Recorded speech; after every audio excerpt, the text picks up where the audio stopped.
The First Century of Baseball. Here it is, the book we were talking about.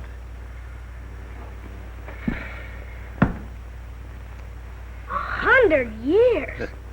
Gee.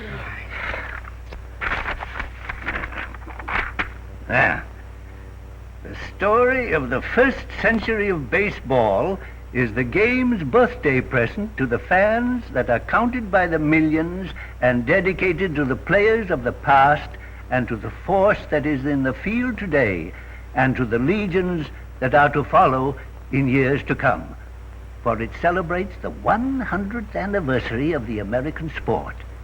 In 1907, the Mills Commission studied the traditions and law of baseball, and its findings are the basis of this pictorial history. Often the records are faded with age, but the historical episodes in this picture either did happen or might have happened just as they are depicted here. Byron Bancroft Johnson, President of the American League, 1901 to 1927. Good old Ban Johnson. First President of the League. Ernest S. Bernard, President of the American League, 1927 to 1931.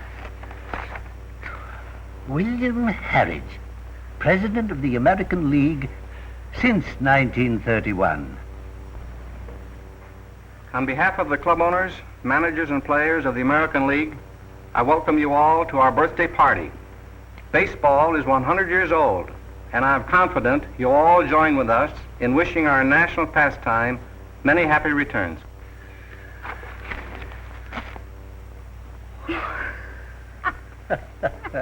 Give a boy a bat and a ball, and he'll discover a game. It's always been so in every age and in every land. Probably it was the inventive mind of youth that started with a bat and a ball and created polo, tennis, cricket, golf, and croquet. We know that baseball was born in the brain of a boy. When this country was young, the lads of colonial days played one old cat.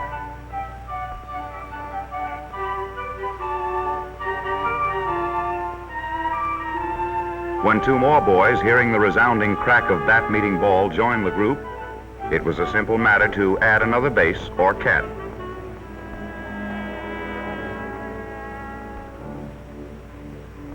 Three-old cat was a logical development, and now the sport began to show some faint resemblance to baseball as we know it today.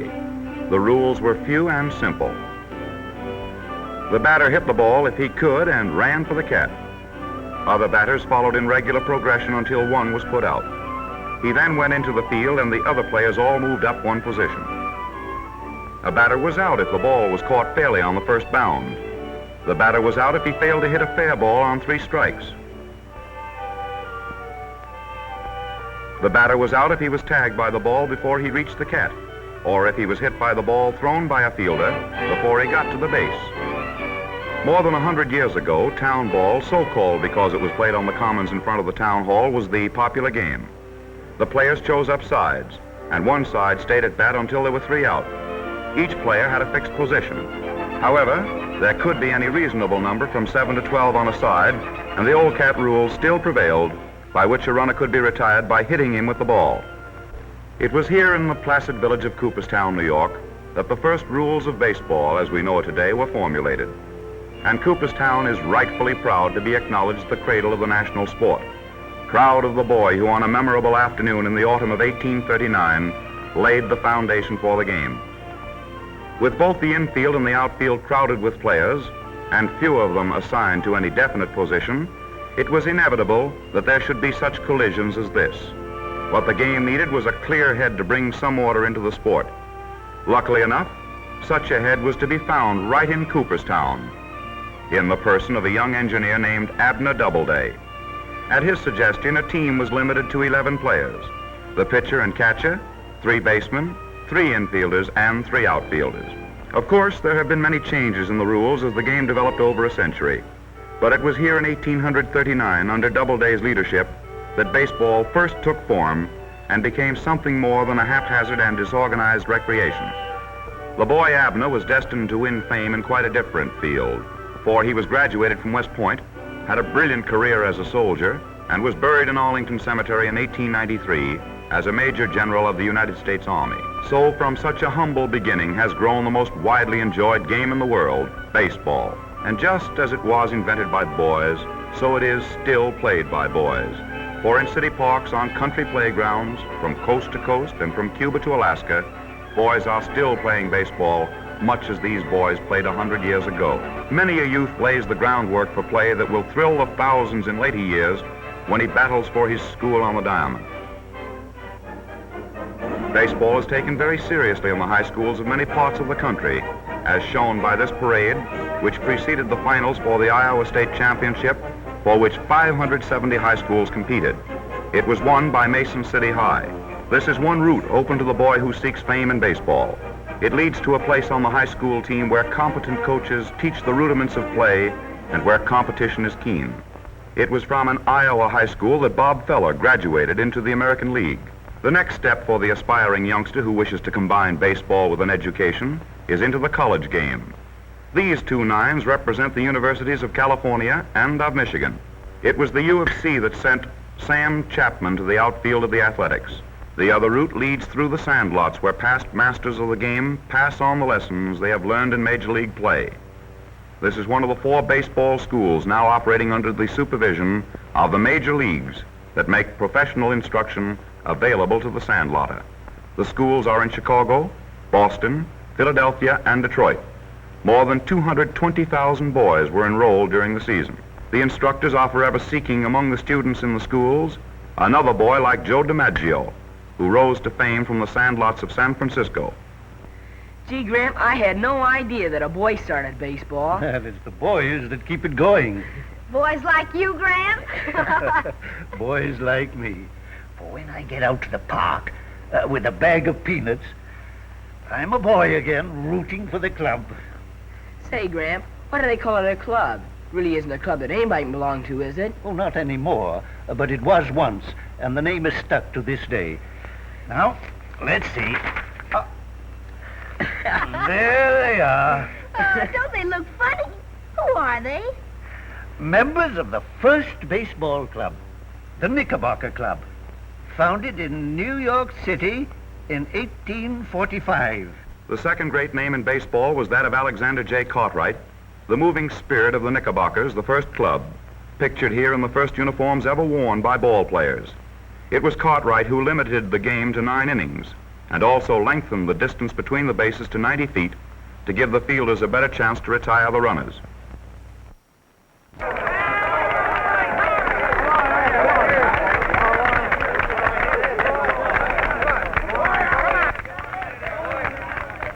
I hope you understand the new rules, Mr. Cummins. I think I do.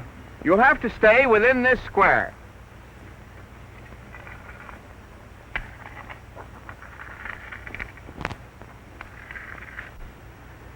And you must throw the ball where the batter wants it. Well, how do you expect the pitcher to strike a batter out? Those are the new rules.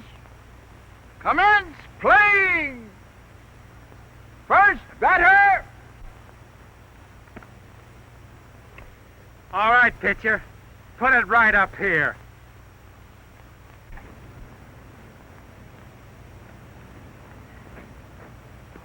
I said up here. What's the matter? You afraid? He doesn't dare throw it where Joe wants it. If he does, he'll knock it into the next county.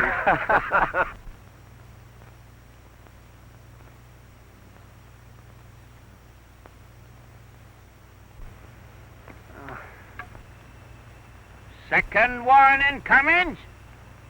Throw the ball where he signals. Remember now, right here. Up here.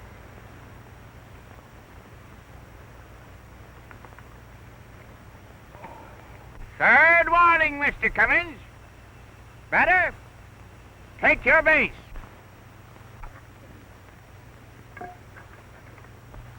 Perhaps it was in some such a situation as this that Bill Cummings got his great idea. Every billiard player will tell you if a cue ball is stroked high end to one side, that it will curve. That had been known for years, but it was Bill Cummings to whom it first occurred to adapt the same principle in pitching a baseball. After many days of practice out behind the barn, Bill is all ready to demonstrate the first curve ball ever thrown intentionally. Hey! Well, call it, Mr. Umpire. What? Why, it was going straight for the batter's head.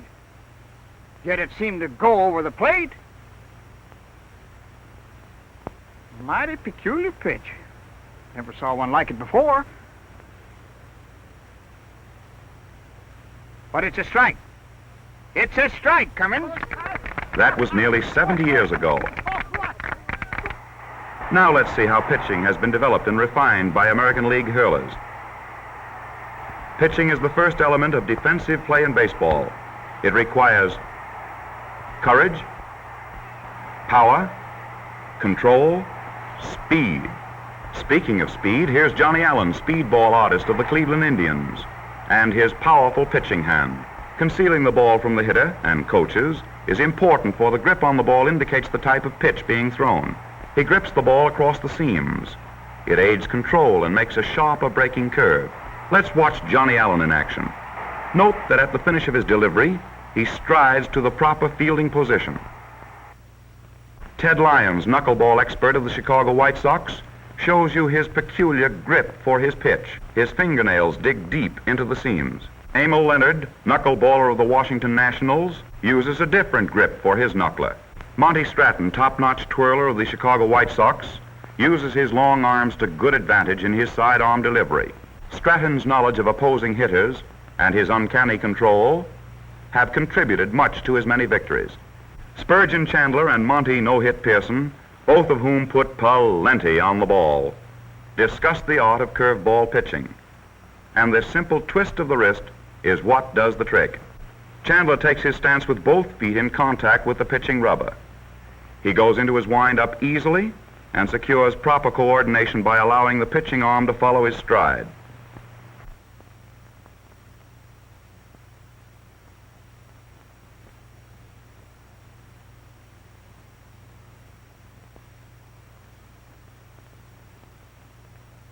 Pearson, with a runner on first base, assumes an easy position on the mound with his rear foot in contact with the pitching rubber. He stretches to relax, then comes to a stop with the ball in position at the belt. He looks at the runner and pitches. His correct follow-through is made with another half stride. Buck Newsome of the St. Louis Browns is a 20-game winner. Newsome varies his delivery according to the hitter, pitching overhand, sidearm, and underhand. He is a powerful pitcher and a willing worker. This is George Castor, leading pitcher with the Philadelphia Athletics. Vernon Gomez swings into action. And here is young Bob Feller. As we leave these pitching aces of the American League, here's a parting shot.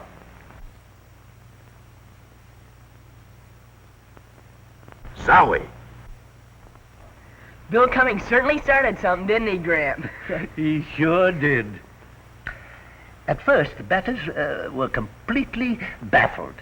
Then they tried to overcome curved pitching by using longer bats, some of them 52 inches, nearly 5 feet long. But they don't use such bats as that today, do they, Gramp? Oh, no, indeed. Way back in '76, the bats were limited to 42 inches, just as they are today. But our boys can get plenty of hits if they know how and when to swing. Yes, knowing how to swing and when to swing is an important part of hitting. But arms, eyes, legs, wrists, all contribute their share in the making of a great hitter. And now, playing manager Joe Cronin of the Boston Red Sox demonstrates to the younger players the important part that these contribute. Take a comfortable position at the plate with your weight on your rear foot. Try using a short stride forward. It will give you better timing. Cronin strides only 6 inches. Take a flat or level swing, and as the body pivots, finish the follow-through balanced on the rear foot. This slow-motion study of correct batting shows all these fundamentals to you. Whammo! And Joe powders one downtown for a real circuit clout. It's easy when you know how. Jimmy Foxx of the Boston Red Sox is the champion batter of the league. He also leads in runs batted in. That's work that calls for good eyes, powerful forearms, and strong wrists. All right, Jimmy, walk up there and take a cut at that old apple. Boy, there's power for you. And another tally crosses the plate. Cecil Travis of the Washington Nationals has had success at the plate using a somewhat shorter grip on the bat. Larraping Lou Gehrig, the Iron Man of baseball, has established many major league records. Lou's great ability as a hitter has contributed greatly to his continued success. Here he is in action. Joe DiMaggio demonstrates his tremendous power at the plate. Joe Gordon, a first-year sensation, has already joined the home run parade of the New York Yankees.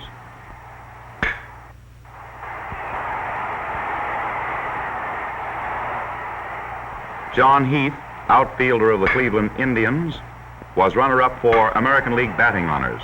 Charlie Gehringer, the flawless second sacker of the Detroit Tigers, is a ball player's idea of what a ball player should be. Gehringer's mastery of the short stride has given him perfect balance and wonderful timing. His flat swing and perfect follow-through account for his line drive type of hitting. Introducing Hank Greenberg, first sacker of the Detroit Tigers and the leading home run hitter in the major leagues. His mark of 58 was only 2 shy of the all-time major league record held by Babe Ruth. Hank, that bat of yours must be an important part of your play. Tell us something about it. I'll say I couldn't get along without it. What we would like, Hank, is some information that we can pass along to the young ball players about the length of bats. You know, someday they have hopes of becoming big leaguers, too. A bat that is properly balanced can be swung faster and with more effective results. Young players generally use bats out of proportion to wrist size, and therefore are unable to handle them as easily as a 33 or 34-inch model. I would suggest to sandlot and amateur players, also those of high school and college teams, seeking to obtain the best results from their batting, to take the advice of veteran ball players of the past and present.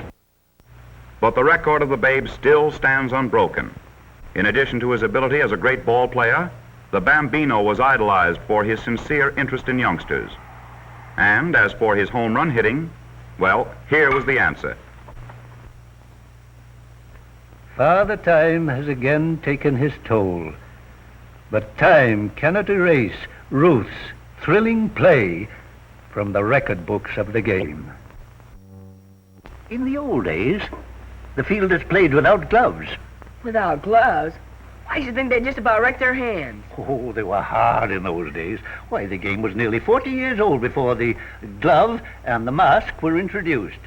Well, of course, the glove is important, but a lot more important is the hand inside the glove.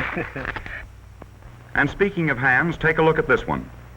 Marvin Owens, crack third baseman of the Chicago White Sox, has the large hands that are an asset to infield play. To show that the handling of a baseball is a simple matter, Marv grips 7 of them at one time. It looks easy. Try it sometime. Infielders are on their toes, in position to break fast with the play. As he straddles the bag, the infielder is in position to tag the runner. Here the ball is in the glove, but if time permits, the tag should be made with the ball in the bare hand. George McQuinn, guardian of the initial sack with the St. Louis Browns, is the #1 man in the league making the difficult double play, first to shortstop and back to first. Here's some fast action at the hot corner. Slow motion analysis of this play reveals the splendid form of Kenneth Keltner, new third baseman find of the Cleveland Indians. Watch him pivot as he makes this play.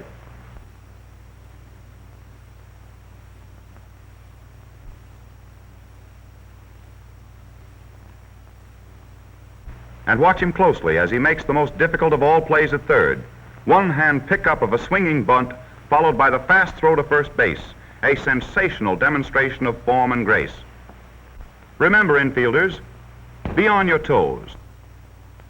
Follow the ball, cover the bag, and practice fast and accurate throwing.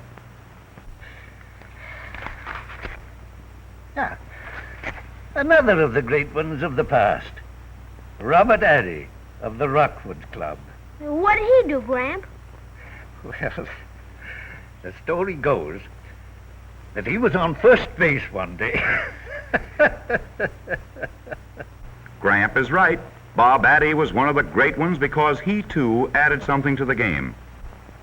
There he goes to second. The catcher pegs down to second, and to the consternation of all hands, Addy slides in safely.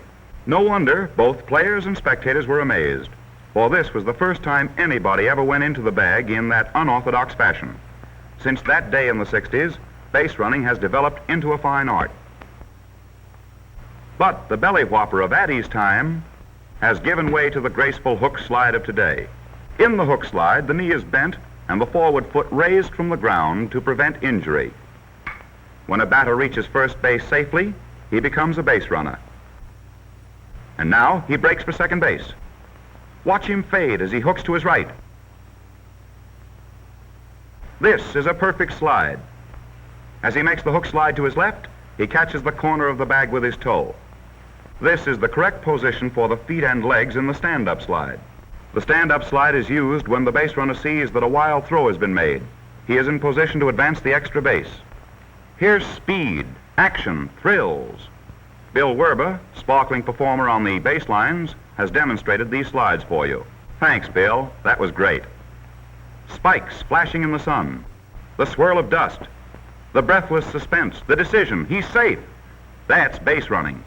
Tell us about some of the stars you used to see when you were young. Well, I remember the National League was formed in 1876. And of course, I recalled the organization of the American League in 1901. The first World Series was played in 1905. Oh, there were lots of great players in those days. Christy Mathewson, John McGraw, Honus Wagner, Walter Johnson, and the great Ty Cobb. Yes, great players in those days. And the close of baseball's first century finds many of those great players still with us. Among those present at the Old Timers game in Cleveland on July 6th was Ed Walsh, the great spitball hurler, Tris Speaker, the Gray Eagle, and the great Cy Young, one of the staunchest pitchers that ever lived. Now let us look at the youngsters who carry on in their stead.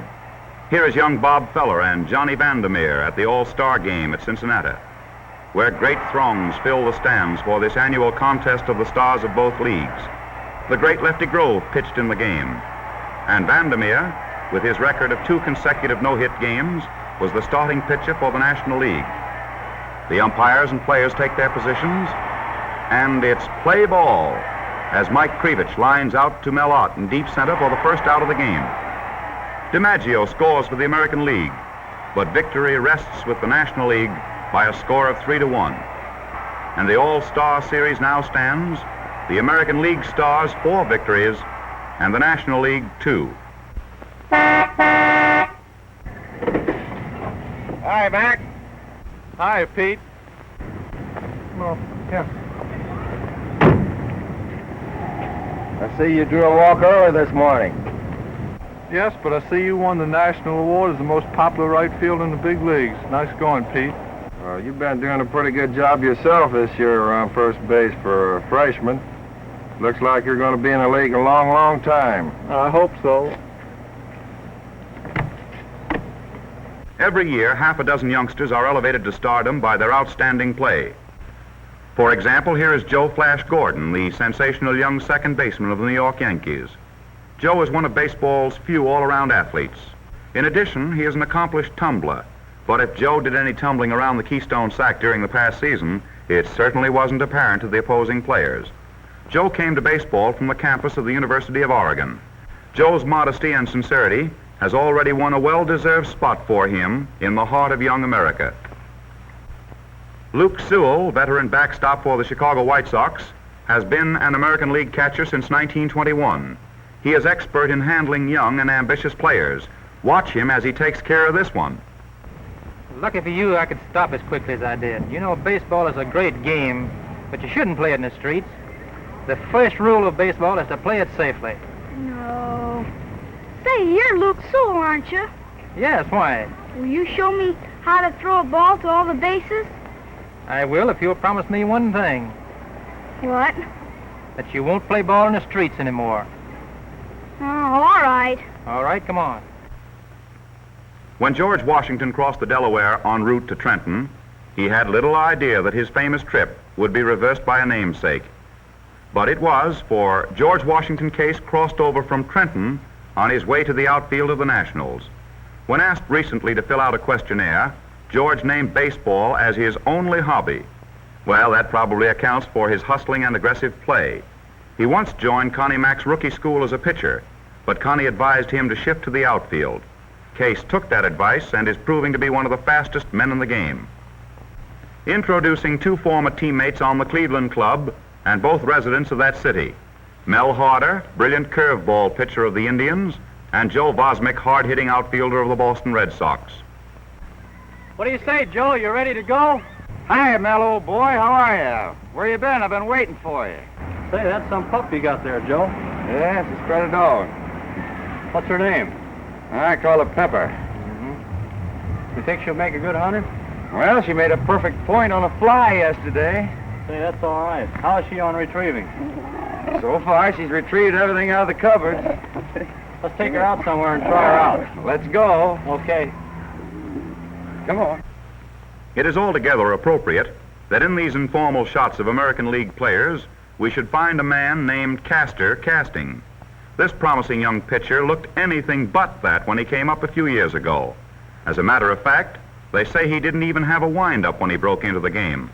However, that was soon remedied, and by the end of the 1936 season, Jasper Castor had developed a sinker which fooled so many batters on the Pacific Coast that he was signed by Connie Mack. And if all goes well, he'll be out there winning games for the Philadelphia Athletics this season. We've seen the stars, now let's look at two of the star makers, beginning with the grand old man of baseball, Connie Mack, on the Athletics bench with his son, Earl. Born Cornelius McGillicuddy in East Brookfield, Massachusetts, December 23, 1862, Connie Mack has been associated with the game since he caught for the East Brookfield team that won the amateur championship in 1883. Another patriarch of baseball is Clark Griffith. Born in Vernon County, Missouri, November 20th, 1869, he was playing manager for the Chicago club under Charles Comiskey and won the pennant for Chicago in 1901. Connie Mack, player and manager in Washington, Buffalo, Pittsburgh, and Milwaukee. In 1901, he went to Philadelphia as manager, and he's been there ever since, winning 9 pennants and 5 World Series. Clark Griffith. In 1912, he became manager of the Washington club, and since 1919, has been president and owner. His club has won 3 pennants and 1 World Series. Well, hello, Connie. Hello, Griff. Mind telling me who you're going to pitch tomorrow? Haven't made up my mind. Who are you pitching? Hold on a minute. I asked you first. How many ball games do you suppose you and I together have been connected with, either as player or manager? It would run into thousands, Connie. I started as a pitcher 53 years ago. And I got my start as catcher 55 years ago. That's 108 years. Why, we're older than the game of baseball itself. That's right, Griff.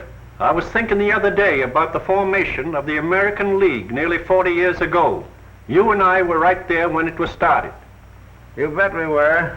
Van Johnson, Charlie Comiskey, the old Roman, Charlie Summers, you and I. And Griff, we're the only 2 left. Does it make you feel old? Not a bit, Connie. A man can't get old in baseball because he always has young men around him, and they keep him young. I always liked the boys coming up. You know that. And what a difference today between the way the youngsters train and the way we did it 50 years ago. I should say there is. Why, in 1887, before the season opened, we trained right in Washington for 2 weeks. And in the snow, too. There weren't any $6 a day hotels in those days either. Yes, spring training is quite different these days. Baseball clubs follow the sun to the south and to the far west.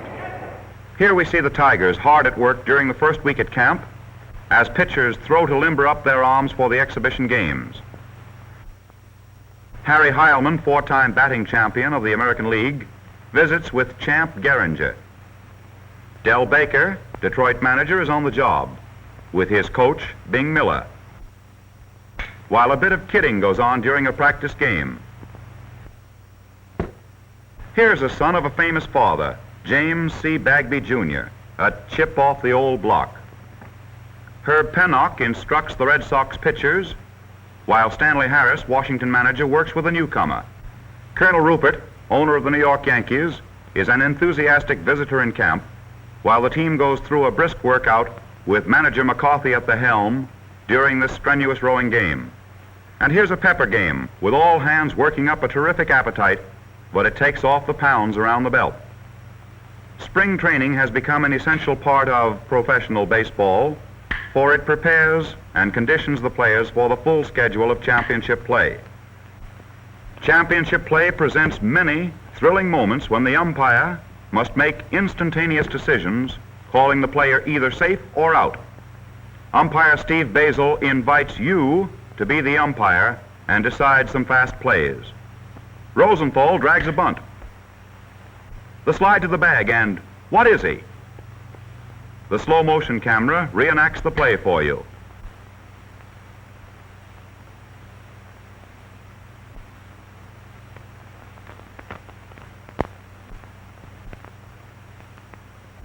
And Rosenthal is safe on a close one.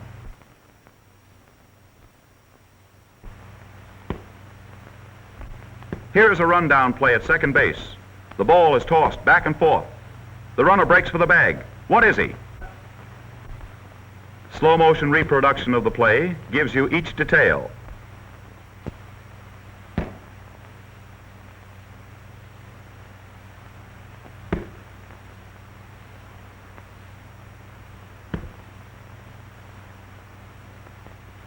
Watch it closely. See how far the runner's foot is ahead of the ball. He is safe.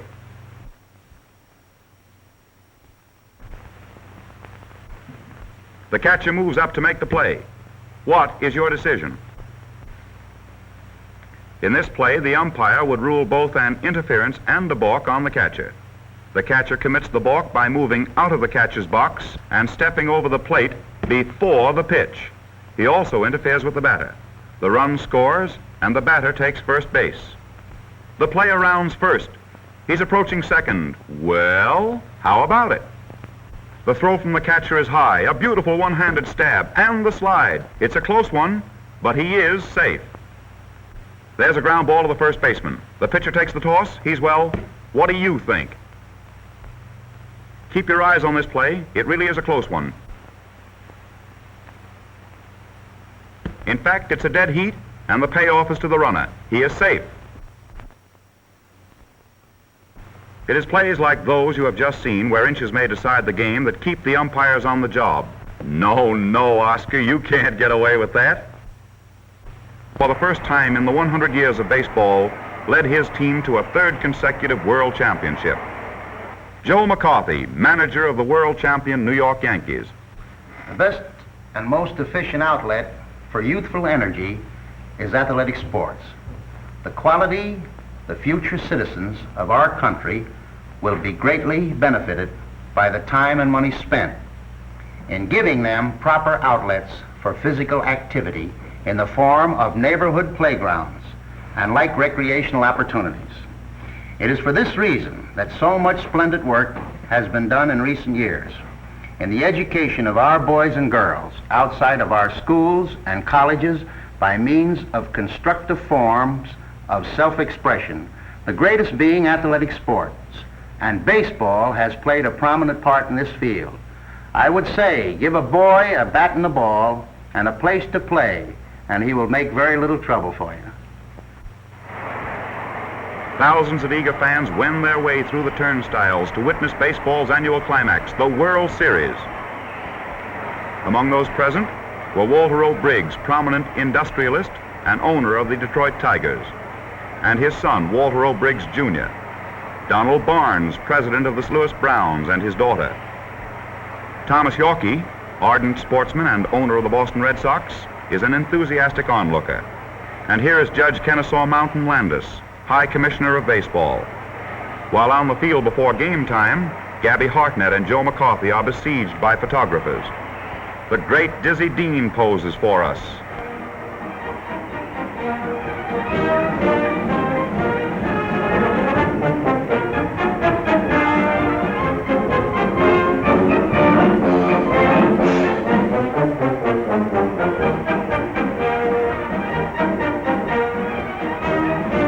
And as the band plays on the parade to the flagpole, the American League pennant floats in the breeze. Charlie Ruffing, leading pitcher of the American League, is the starting pitcher for the Yankees. The managers and the umpires discuss the ground rules, and it's batter up. And Crossetti is retired. Ralph is out at first to open the series play, and the first game is history. Dizzy Dean was the Cub pitcher for the second game, but Frank Crossetti, one of the stars of the series, settled the issue with a smashing 8th inning home run. And the second game is also history. In the third game, Joe Gordon singles sharply to left field, and 2 runners crossed the plate. And the final score of this game read, in the fourth and final game, Gordon again singles. And Crossetti triples, scoring 2 runners.